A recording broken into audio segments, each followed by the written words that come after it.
Live from KSAT 12. Good Morning San Antonio starts right now. Happy Friday. It's September 17th. I didn't forget to take my tie off. I just thought I'd be fancy for a Friday. Oh, I just noticed right now. I like it. Thank you. It, though. Very Thank nice you. tie to keep on. Kind of the same mojo we had earlier. Yeah. Hey, last year, so we reported right here on this newscast that the number of high-speed crashes had actually gone up during the pandemic. There were fewer motorists on the roads. People were really putting the pedal to the metal, and they were seeing more wrecks, more fatality accidents. And now we've got new data coming in that's equally, shall we say, discomforting. Yeah, so this is according to Quote Wizard. Their team of analysts found that seatbelt use has increased. Okay, wait, this is a good part, I guess. Increased by as much as 17% in some states over the last decade.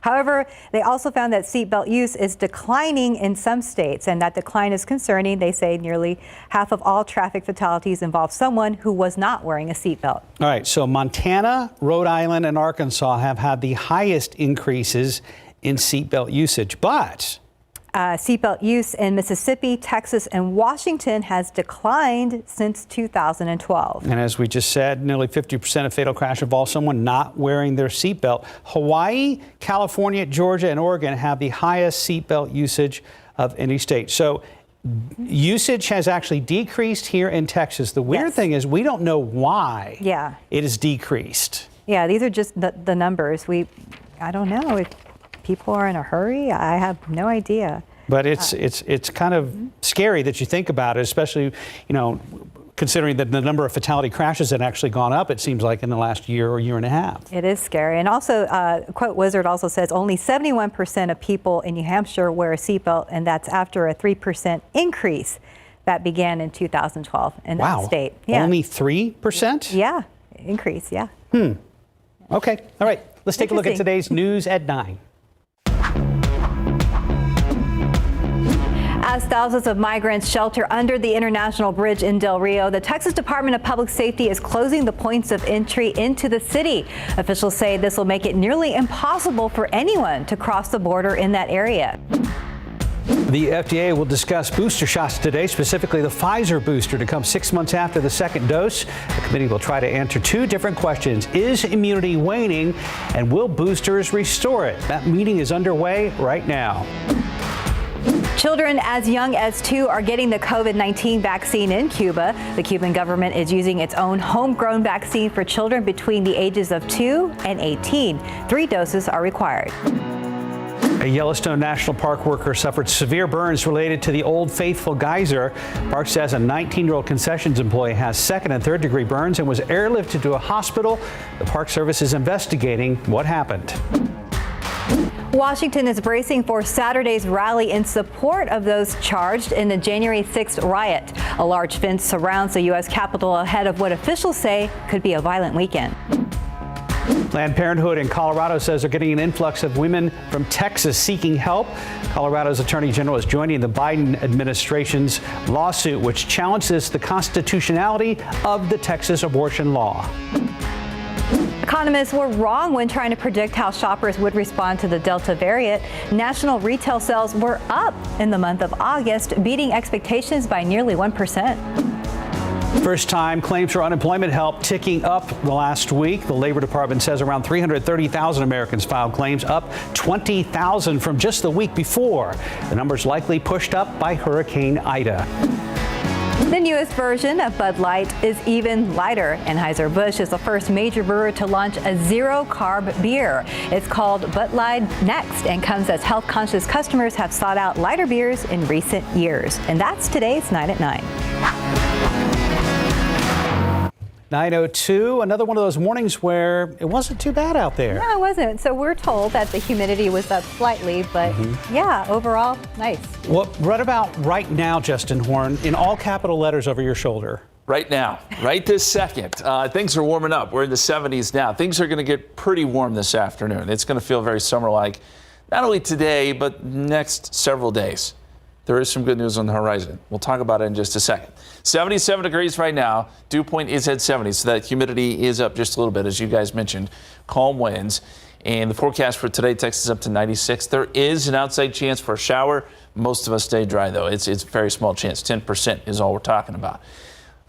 Let's look at the pollen count, see where we are there. We have fall elm in the high category. It's at 540. It really jumped up today. Ragweeds, moderate. Molds are low. And we are very much in fall elm season. This is when we would expect these numbers to come up. Ragweed season is also in play here and really doesn't wind down until we get our first freeze, which usually happens sometime in November. Looking outside and looking at the headlines, hot stray storm today, as we talked about. And then as we get into the weekend, an isolated storm Saturday, I think it's possible. It stays hot. We're going to be near record heat by Monday. But guess what? Cold front. There's an actual cold front in the forecast by the middle part of next week. It's looking pretty good. Rain chances too. We'll tell you how much it will cool us down coming up here in just a few minutes, guys. Thank you, Justin. Taking a look out with TransGuide this morning, there's a look at 281 and San Pedro and 1604 in Petranca Road. Looks pretty good out there for Friday. The Texas Amber Alert Network has issued a child abduction alert for a boy in Pearland. Now, police are looking for this little boy, 6-year-old Amari Daniel Taylor. He's only 5'6", about 60 pounds, has brown hair, brown eyes, last seen wearing a white Adidas t-shirt, black Nike pants, and red Nike sneakers. Police are looking for an unknown woman approximately 30 years old in connection with his abduction. She was last seen driving wearing an orange shirt, driving a gray SUV with a triangle-shaped decal on the back window. If you have any information regarding the abduction, call the Pearland Police Department. Other top stories this morning. San Antonio police searching for the driver that hit a man in a street. Happened around 6 this morning at Grantham near Rittiman Road on the northeast side. Police saw some man was standing in the middle of the highway when a driver in a gray vehicle hit him, then took off. The victim was taken to the hospital with a broken leg. A man is facing charges after a crash near downtown. It happened around 3:30 this morning at Cesar Chavez in North Santa Rosa, next to Public Safety Headquarters. Police tell us a man in his 20s crashed into a light pole and then rolled over. He was detained after failing a field sobriety test. No one was hurt. Also new this morning, a man in jail facing robbery charges. This is 37-year-old Guadalupe Sampaio. According to an arrest affidavit, he's accused of robbing a Family Dollar store in the 5200 block of Blanco Road back on August 16th. Now, the affidavit says that Sampaio walked into the store, grabbed some items from the shelf, and when a store employee tried to stop him from leaving, the report says Sampaio kicked that employee and took off without paying. He was later arrested after authorities received an anonymous tip. 9:05 right now on your Friday morning. Las Palmas Branch Library soon could be getting a new addition. The library, which was originally opened back in March of 1969 and was renovated in 1994, is undergoing review to add a name in the honor of a San Antonio activist. The name of Andres D. Sarabia could be added to the building. Alicia Barrera is live from Las Palmas Branch Library with more on the possible change and why public comment is really needed ahead of any final decision. Good morning, Mark and Stephanie. Well, yeah, this could potentially be a very big deal for this West Sider, this Latino. No official decision has been made yet by the San Antonio Public Library. And of course, this public comment is so necessary. They wouldn't even be able to make a move until they hear from you at home, which is why we wanted to share this story and share a little bit about who Mr. Sarabia was and his impact here in San Antonio. He was an activist and the first president of the group Communities Organized for Public Service, or COPS. He was the co-founder and first president of COPS Metro, which is an organizing group, an advocacy group on the west side of San Antonio. And that apparently was his life's work. He was a community organizer. According to an interview by Nowcast SA in 2012, Mr. Sarabia had a direct connection to the original building of Las Palmas Library. We got a bond issue for 11 libraries, and 7 of them in the COPS communities, and this is one of them. Mr. Sarabia passed away in 2019, and now adding his name to the Las Palmas Branch Library is up for discussion. In a letter to the San Antonio Public Library's Board of Trustees and Naming Committee, Sarabia's family states he grew up on the west side in the Las Palmas community, and he once stated that libraries are for all children to dream, an outlet for natural creativity and to further their curiosity. The naming committee's responsibility then is to receive public comment, to hear community feedback about whether or not people would like that naming change to happen. A public input meeting will be held at the Las Palmas Library this Saturday at 2 p.m. ahead of any final decision. Public comment is encouraged. Again, that meeting happening at 2. Each person is limited to 3 minutes of speaking. If you can't make it in person, this meeting will be live streamed. And here are other ways that you can submit comment. That way your voice can be heard. So you can submit your comments written. You can do that via email. That's at the San Antonio Public Library at sanantonio.gov. Make sure the subject line reads Las Palmas Branch Library and keep those comments to about 300 words. You can also drop off a written statement at the Central Library. Include your full name, home, or work address. And your final option, if you aren't able to make it again in person at 2 p.m., you can leave a brief voice message at 210-207-2595. And again, make sure you include your full name as well as your work or home address and a phone number where they can reach you at. So again, no decision has been made, but once that public meeting happens, the next step would be for the board to take a vote. So it's unclear exactly what that timeline is, but this could honor a very important person here in San Antonio. Reporting from the west side, Alicia Barrera, KSAT 12 News. All right, thank you, Alicia. Time right now, 9:09, about 76 degrees. Still ahead on GMSA at 9. What is causing a lake in Gonzales to literally disappear? Jonathan Cotto has some answers. But first, in your morning headlines with David Sears, madness at a strike in Portland, Oregon, and why one of the world's largest homes is going up for sale. In your morning headlines, an update on the search for Gabby Petito. A member of her fiance's family is speaking out. Workers on strike do more than just walk a picket line, and a mega mansion, we do mean mega mansion, is for sale. David Sears is here to explain all of this. Good morning, David. Good morning. Have you guys ever seen the show Selling Mega Mansions? I think I've heard of it. Yeah. Haven't seen it. I haven't You? seen it. No? This would be like an hour-long episode. They couldn't do Wow. but just one. Wow. And maybe it would have to be a two-parter. That's Two-part how series. big this thing is. We'll get to that in just a second. But first, the bizarre case of the disappearance of 22-year-old Gabby Petito is expanding. The investigation goes from Utah to Wyoming to Florida. Petito's parents are pleading with the parents of Gabby's fiance to come forward and share any information they have about the disappearance of Gabby because they think they know something. Petito's parents believe Gabby was last seen in the Grand Teton National Park in Wyoming. She was on a cross-country trip with her fiancé, Brian Lundry. Back in August, police in Utah caught this conflict situation on body cam and wrote it up in their report as the couple being engaged in some sort of altercation. Earlier this month, Lundry apparently went back to Florida without Gabby. The van they were in has been recovered, but still no Gabby. We haven't been able to sleep or eat, and our lives are falling apart. Now, Brian has been named as a person of interest. His sister spoke to ABC News. Cassie Lundry said the family wants Gabby to be safe. She said, quote, "All I want is for her to come home safe and sound and for this to just be a big misunderstanding." All right, let's take it to Orlando. Body cam footage of firefighters and workers at an animal shelter trying to get as many animals out of that shelter as possible because the shelter was on fire. The good news, 26 dogs were saved along with 20 cats. Unfortunately, they lost 20 cats to the fire and 10 more are missing. Looks like the fire started in front of the shelter and that's where the cats are kept. The animals that survived will be relocated. The fire is still under investigation, but the building has been deemed a total loss. All right, let's take it to Portland, Oregon. Guy ripping signs off the windshield of a van. Some folks leaning up against the front of a moving 18-wheeler. Then they try to stop that van full of people. They are picketers at the Nabisco plant there in Portland. The big truck was trying to leave. The van carrying replacement workers. They chased that van around a big grassy area. The driver was trying to leave the property, but the picketers kept getting in front of the van. This went on all day, and you can see the sun eventually starts to go down because it looks like it's nightfall, and they're still out there, still holding up that van. And there's a guy going to pull up a chair, just sit down in front of that van to keep it from moving.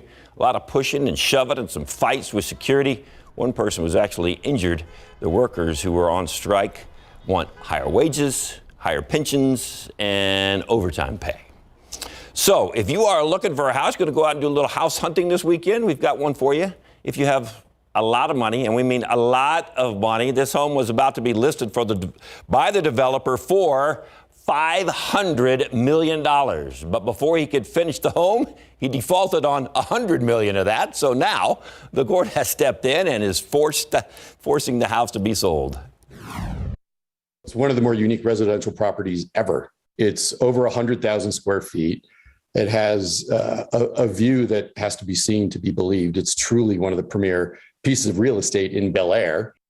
I would hope so for $500 million. First off, as I said, you get 105,000 square feet. You get a bowling alley. You get a private nightclub. You get a cigar room. And you get a day spa with a really nice pool.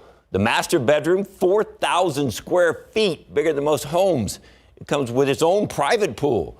The yard is 1 acre. It apparently needs to be finished, and it sounds like there's still some electrical work that needs to be done. And whoever buys it still has to get a certificate of occupancy. Okay, I have 2 suggestions for potential buyers, David. Okay. Any of the Kardashians, anybody on the Lakers roster. Maybe. Take your pick, okay? Could be. There's a guy in his piece who's like some global real estate expert. He says, yeah, there's only a choice few people that can afford this house. Like, right? Really? Yeah. $500 million, and you got it narrowed down to the few 8 that can afford it? Right. So, good luck. Well, at least it's not a nice view. Yeah, it's Tell you what. very nice. $100 million. Could also be a weekend house for Kanye West. Thank you, David. Might be. Was that you, Justin, laughing? No. Oh, okay. Wasn't me. Must have been Robert. It was Robert on Okay. Teleprosperity. Giggles are allowed on a Friday. That's They are. okay. What's shaking over there, Justin? Well, we're talking about cold front. That's what I'm excited about, and we've been looking for this for a while. Down the line, it's going to be Wednesday or Tuesday night and Wednesday. That's when we're looking for that. So let's look at the headlines if you missed them earlier. Today, hot. There is a stray storm. Isolated storm tomorrow. Stays hot. We're going to be in the mid to even upper 90s in some cases. And then here's the good news. Cold front next week. Had to find a happy face emoji for that one because we are all smiling when we're talking about cold fronts. It has been so long since we've had a good cold front come through here. 77 degrees. And clear skies from what I'm seeing there. The icon shows mostly cloudy, but I think we're looking at clear skies here. The calm winds, dew point is at 70. Forecast highs today up around 96 here in San Antonio. There will be some triple digits, I'm afraid, on the map. Del Rio, Cotulla, places that could get up to the century mark. 97 Beeville, 94 in Gonzales. So yes, a hot day for sure. And as we look at the heat index over the next 5 days, we're gonna have to watch that too because there's just enough moisture to where the heat index is probably going to be up around 100 next few days, if not a little bit warmer by Monday. Look at the high temperature on Monday, 98. Heat index probably a little bit above the century mark, but by Tuesday we start to see the temperatures come down, and I think you'll like the forecast after Tuesday. On water vapor, we can see that little swirl in the atmosphere. We talked about this yesterday, a little disturbance rolling across North Texas. This actually takes a dive down into southeast Texas tomorrow. Close enough to give us some rain chances, I think. Today, this model does show one lone shower popping up. There's just enough instability out there where I could foresee a shower or storm popping up. So we're going to put in a 10% chance of rain today. As we get into tomorrow, maybe a little better chance. This model is indicating some showers and storms, especially south of San Antonio. Right now, 20% chance of rain is what we have in the forecast. And by tomorrow evening, that's all dying down. And I think Sunday is probably going to be pretty quiet, just a 10% chance. So 20% chance tomorrow, 10% on Sunday. Here's the big picture, and you'll notice there's still a lot of rain across the southeast, some showers and storms across the Midwest, and then we turn our attention to this big system here. That's our next cold front. And here's how it looks on the futurecast. We're going to go into Monday here. This is Monday, 6 o'clock. We're still out ahead of the front, still warm. Front is scheduled to be here by Tuesday evening. 8 o'clock, maybe into the overnight hours, we're going to put in a 40% chance of storms with that front Tuesday night into Wednesday. Behind it, here's the game changer. High pressure builds in, we get some dry air. This is the dew point, not the temperature. I should be very clear about that. This is the dew point in San Antonio Wednesday evening into the 30s. That puts us in very dry air. You're going to really feel the difference. And when you have that dry air, those morning temperatures really get to drop off. So here's how it looks in the 7-day forecast. 10% chance of rain today, 20% chance of rain Saturday, 95, 96 Sunday, 10% chance. Monday, 98. The record is 100, by the way, so we'll be very close to that record. 94 Tuesday, and then a 40% chance of rain as we talked about Tuesday evening into Wednesday. And yes, we only drop about 5 degrees or so as we officially start fall on Wednesday, but the humidity goes way down. We're in the 60s Thursday morning, sunny, dry, 88 degrees on Thursday. That sounds pretty nice. Yay, 60s in the morning. Yes. That sounds wonderful. Thank you, Justin. Thank you, Justin. Right now, it's 9:21, about 77 degrees. You're watching GMSA at 9. What are some of the most influential Latinos here in San Antonio? Erica Hernandez came up with 20 names, and she'll join us live to break them all down coming up. Plus, that would be nice. All right, guys, and we are live out here at the Sunken Garden Theater. A big press conference coming up later on this morning where they're going to announce some big plans here for the theater, which has been part of San Antonio since the 1930s. Look at this little fan I'm holding here. This is an aerial view of the way the theater looks now. It's set to undergo a major transformation. We'll talk a lot more about that coming up right after the break. Much better. The tie's gone now. All right, so major renovations coming to Sunken Garden Theater near the zoo north of downtown. the plans for those renovations are being unveiled this morning. RJ Marcus is live there at the Sunken Garden Theater with more. Good morning, RJ. Yeah, good morning, guys. Mark and Stephanie. Of course, already got a big celebration going on here. We have the mariachis playing already in the background. Mayor Ron Nirenberg is going to be here. We're going to have a lot of city officials to talk about these big renovations that are taking place that are really going to transform this iconic theater, which has been around since the 1930s here in San Antonio. So here to talk to me more about these renovations. We don't want to give the full details away because I know that you guys are saving a lot of the information. Is Joe Calvert. He is the board chair for the Breckenridge Park Conservancy. So first of all, Joe, just tell us how excited you are to be announcing these renovations, this major facelift to the city of San Antonio. Well, this is something that we have been dreaming about now for several years. And of course, there has been talk about renovating this venue for a long time. And the timing was never right. It looks like the timing is right now. And we are just so excited to be a part of this, to be the organization that's driving it. It's going to be just a transformational project for the park and for the city. Yeah, and so, of course, when you guys reveal some of these renderings, we're going to see some lot of improvements to the Sunken Garden Theater itself. I don't want you to give too much away, but what's maybe one little sneak peek that you can maybe tell our viewers right now? Permanent bathrooms. Okay. Always important. Yeah, that's pretty basic, but it's important. That's why Buc-ee's is so popular. Good point. No, it's going to be a total transformation, but it's also going to honor the original architecture. All of the original architecture here, the Greek columns. That's all going to be restored and saved. It's going to be integrated into the project. And it's going to be beautiful. It's going to be just a wonderful, about 7,000 seat. Right. And that's a big part of this because I know you guys did this report, which also looked at the park's history and the future, and that's all part of this big plans going on, not only with Sunken Garden Theater, but also with Breckenridge Park. Well, sure. I mean, Breckenridge Park is the most important municipal park, culturally significant municipal park in the country. It's important that this park be improved and that it's just rich, incredible history be honored, but that it also be activated more. Because with the urban core developing and all of the residents downtown, they need a backyard. Okay. And this is their backyard. And so we are about to go on a great run for Breckenridge Park. All right, sounds great. Joe Calvert, thank you very much for being with us this morning on GMSA at 9 a.m. So again, guys, they're going to have the press conference at 9:30, and then they're going to publicly reveal some of these renderings at 10 a.m. So you can check out all that information on KSAT.com. Mark and Stephanie, back to you guys. Oh, what a great morning to be outside at Sunken Garden. RJ Marcus, thank you very much, sir. Thank you. And there's a lot more ahead on GMSA at 9. Friday Night Lights are back tonight. A big weekend in college and pro football. We have a preview of all of that coming up. But first, why is this lake in Gonzales disappearing, and how do residents there plan to get it back? That story after the break. As you can see, we have no lake. We have the Guadalupe River running behind us, but as of 4th of July, we had water coming up all the way to these docks. We had boats in the water, we had jet skis, we had everything. Gonzales locals reacting to what's left of Gonzales Lake, and that's roughly 70 miles north of San Antonio on US 90. The dried up lake is a result of a spill gate failure at the nearly century-old hydroelectric dam. Jonathan Cotto joins us live here in the studio this morning. Jonathan, you traveled to Gonzales. You've spent time getting to know the people there. What are they saying? Well, as we heard, they are upset, they are heartbroken, and they want their lake back. And most importantly, they want answers here. You know, this happened on August 3rd. What caused that? Well, a tree lodged into one of the spill gates, but mostly, as you can see, that's an image of what the lake looked like prior to August 3rd.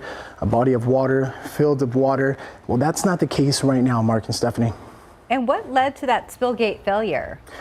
Well, on August 3rd, a tree was lodged into one of the spill gates. GBRA, the Guadalupe Blanco River Authority, says the water pressure accumulated there with that tree lodged onto the spill gate caused the spill gate failure. As a result, they had to drain the lake for safety reasons, and they've also placed safety precautions around that area and have abstained from making any repairs for safety reasons at this moment. Jonathan, this reminds me a lot of Lake Dunlap here up near New Braunfels before you arrived in this television market.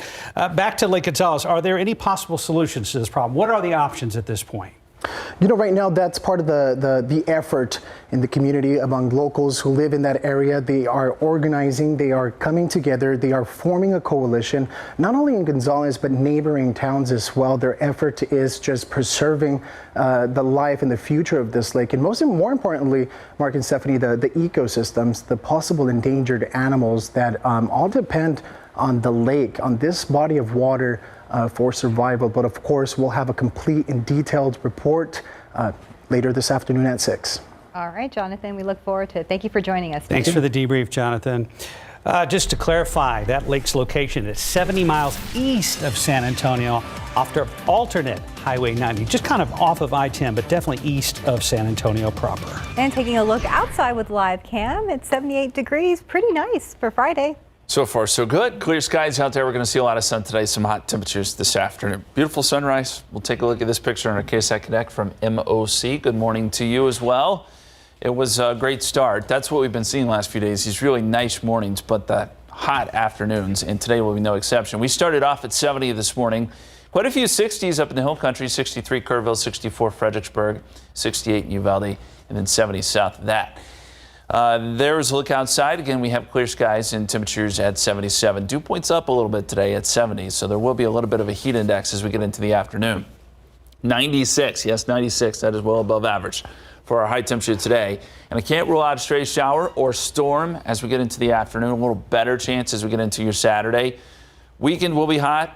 Start of next week will be hot. And then we get some changes. That cold front that we've been talking about all morning. We're going to have some more details on that coming up here in just a couple minutes, guys. Thanks, Justin. We here at KSAT 12 are celebrating Hispanic Heritage Month, and this morning we released a list on KSAT.com of 20 influential Latinos here in San Antonio. Erica Hernandez joins us live now in the studio to talk more about this list and who's on it. Good morning. Hey guys, good morning. So who's on the list? How did you put it together?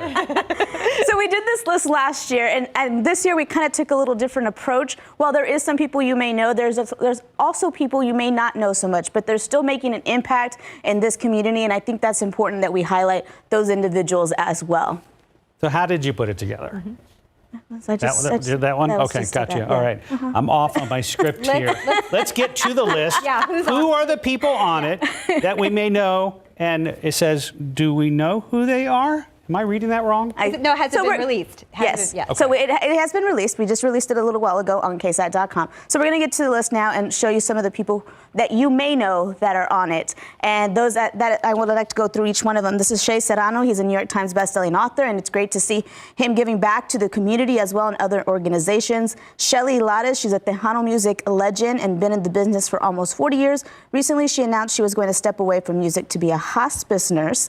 Ricardo Chavarria, he is a popular actor. We've all seen him and heard about him. And he is from San Antonio. You can find him around town all the time. And this past year, he took a big role as playing Abraham Quintanilla in Selena, the series on Netflix. And then, of course, John Quinones. He's been a Fiesta Grand Marshal, grew up on the West Side. He's been a huge influence for Latino journalism.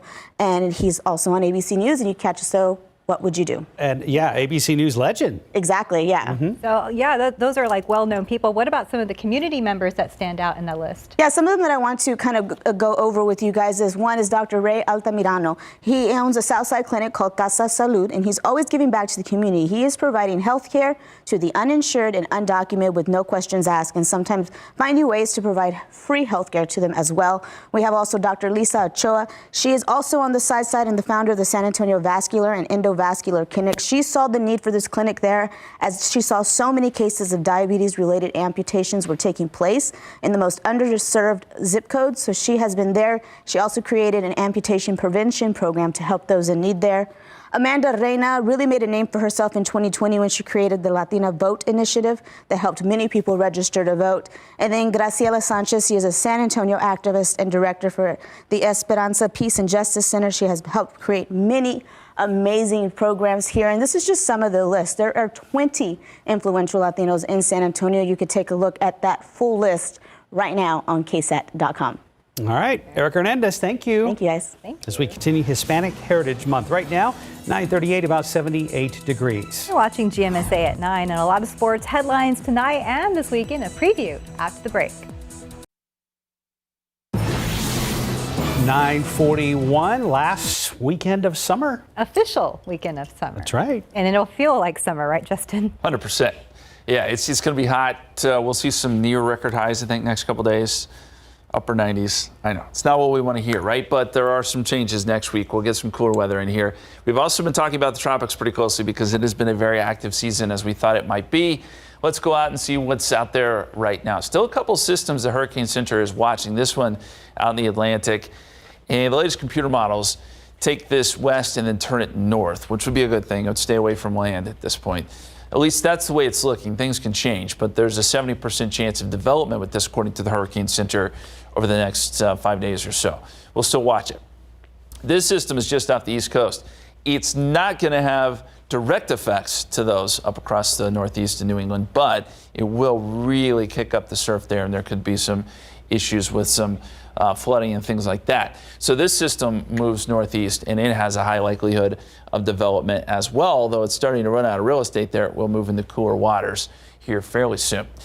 Okay, back here at home, football forecast tonight. We got more games and more good weather to speak of. Yes, a little bit warm at kickoff, 92, but by halftime we're in the 80s. Sunset will be around 7:36. All in all, pleasant. There is an outside chance of a stray shower popping up during the afternoon. Right now, we've got clear skies, 77 degrees at the airport, close to 80 at Stinson, and 76 at Randolph. Calm winds across the board. No cloud cover here. There was a little patch of morning clouds that developed out in Bandera County. Those are quickly going away.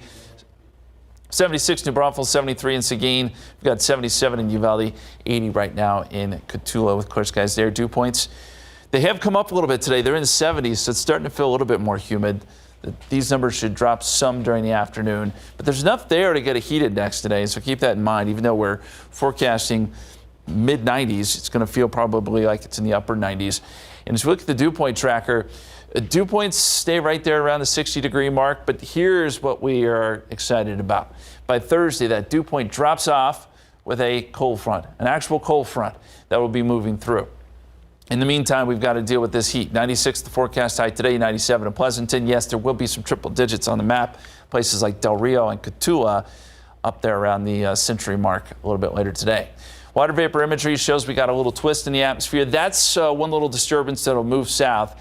And there may be enough there to kick off a shower or storm today as it moves a little bit closer. And then tomorrow, probably a little better chance, 20% shot on your Saturday, especially during the afternoon for folks south of San Antonio.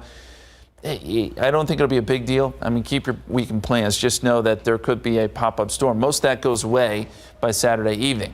Now we fast forward to Sunday into Monday. Pretty quiet weather, I think. Frontal boundary will be across North Texas Monday evening. This is our front that we're talking about.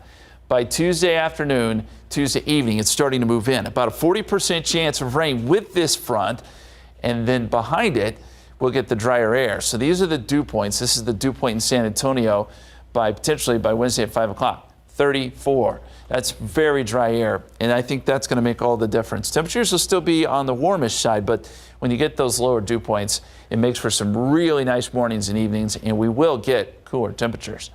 95 Saturday, 96 Sunday, 98 Monday, probably our hottest day. And then Tuesday, we'll watch for that front, 40% chance of rain Tuesday evening, especially into early Wednesday morning. Fall officially begins on Wednesday, and it's fitting because we'll be in the 80s. Morning lows in the 60s, and sunny skies on Thursday with a high of 88, guys. Thank you, Justin. RJ was at Sunken Garden. I think Sky 12 just landed on the roof and dropped him off. Lots of big football games happening this weekend, both college and pro. And it's also week 4 of high school football here in San Antonio. So let's get over to RJ and David for a preview of this weekend. Took Good the job. Jerry Jones chopper. The Jerry Jones chopper got me over, from Sunken Garden. Not too far of a drive, so it worked out. Everything good? We're good. Yeah, great time out there at Sunken Garden Theater. Check out more of that story later today. All right, so we're going to start with some high school. Yes, we got started off really well last night. Judson lost last night, but Taft won last night to the top teams in the city. So tonight, a lot of huge games. Let's get right to some of the games we're going to be covering tonight. Wagner at Smithson Valley. RJ and I are going to be there tonight for our tailgate party. If you missed last week's, we enjoyed some of the world-famous Frito pie at Somerset. How was that? It was like world famous. Yeah, it was awesome. I think David enjoyed it. In fact, he had a little jalapeno mishap, but it was a lot of fun. Choking on a jalapeno for a second, but it was okay. And RJ just walked off. He's like, you choked on the talk. Amateur. Team, yes. I think we found our favorite spot though to do these pre-game parties from. Nice. Like the concession stand. There you go. You can't go wrong there. And also, you can't go wrong out there at Ranger Stadium. They do such a great job out there. Spring Branch, Smithson Valley, it's like this, their little community. They come together, and when we talk about tailgating, pre-game partying, they're all about it. So check that out later on this evening. 6:20 is when we turn on the live stream, and we're right after Larry Ramirez's road trip. That's it. So, and then we also got East Central and Steele on the schedule tonight. And then let's run through some more of the big games tonight. Clemens and South Sand, and then Canyon Lake and Alamo Heights. That ought to be a pretty good one. Yeah, definitely. The Mules have a really strong team, a great offensive team there. You talk about Clemens and South Sand. They're trying to get their first wins of district play. So these are a couple of interesting games. And also Divine and Pleasanton. I think that's where Larry's going to be tonight. And, the sub-5A teams, good football down there in Divine. Well, we were at Somerset. Well, David and I, we were at Somerset, stuck around for part of that game, and they don't mess around there. Somerset, they got a really good team out there. The Bulldogs, of course, led by Coy Detmer, and his son is now quarterback, Cole Detmer. So Detmer's doing big things. So after you recover from the world-famous Frito pie, then you go home, get some sleep, and then you get up tomorrow morning and get ready for college football. Here we go. Texas, remember, this week, Texas plays Rice, but they have a new quarterback. Yeah, Casey Thompson now taking the reins for the Longhorns here after that pretty bad loss up there in Arkansas. Hudson Card struggled throughout that game, so Coach Sarkisian changing gears, going with Casey Thompson, a guy who we saw at the Alamo Bowl last year, play pretty well. So this is a guy who could play. And, oh, by the way, just as a side note, Steph, you'd be interested in this. Arch Manning, he is the nephew of Peyton and Eli Manning. He's making another trip to visit UT. He's one of the top quarterbacks in the country in high school right now. So he's like a big, but he's like a junior. So, but anyway, but he's headed to UT. Do you have any tips for Arch? Interesting side note. Thank you. Yeah. See, so there you go. Some recruiting notes. He's been recruited by every school in the country. So, but at least he's making a visit to UT. I think it might be his second one. Is that right? Yeah, and of course, as David mentioned, one of the top prospects in the country. This would be a pretty big deal for UT because all the Mannings, they usually stick. Well, he would be SEC. Now I think about it. Yeah. There you go. Okay, I was going to say they stay in the SEC, but UT is obviously going there. But maybe he'll think about that, what happened last weekend, and like, oh wow, they need my help, right? Wow. Taking a shot at the current quarterback. All right. So you paying attention over there, Justin? Yes, how did this get on the schedule? New Mexico. Did we wake you up from a nap? What happened? I'm paying attention. A&M. Yeah. This New Mexico game's already kind of boring Justin a little bit, but How do you feel about your quarterback in New Mexico this weekend? He'll Justin? be just fine. So where are you going to be at 11 o'clock tomorrow morning, Justin? Watching the game. There you go. there we go. So Zach Calzada, yeah. Of course, Haynes King, we saw right there, got hurt last week against Colorado, but Calzada came through in a big way for the Aggies to lead them to that victory. Should not have nearly as many problems against the Lobos of New Mexico coming into Kyle Field. And Texas Tech is playing Saturday night at 6 o'clock. All right, let's get to the Cowboys. Cowboys got some problems. UTSA, first off, let's get to UTSA real quick. UTSA. Yeah, UTSA starting off conference play as well, taking on Middle Tennessee, and they're hoping that maybe get a few more people there at the Dome. This team has looked pretty good. Sincere McCormick right there last week broke the rushing touchdowns record for the Road Runners, a Judson product right there. And Middle Tennessee, what their players are already talking a little smack about how the fans with a lot of fans from UTSA, so they're not really worried about it because another stadium had more fans than UTSA. I'm like, hey, whatever. Talk the smack. Pro football coverage powered by Davis Law Firm. All right, now you can talk about Cowboys. Cowboys got a few problems. Yeah, it's weird. Defense. They had a quiet offseason. Then all of a sudden we have Zach Martin missing game one. He should be back. But the biggest one, DeMarcus Lawrence, out for the next couple of months, broke his foot at practice. I mean, why? Practice? We're talking about practice. Yeah. So he's out 6 to 8 weeks. Plus, Randy Gregory, another guy on the defensive line, he's out with COVID. So he's not going to be there to take on the, are they the San Diego Chargers, They're the LA Chargers? Who are they?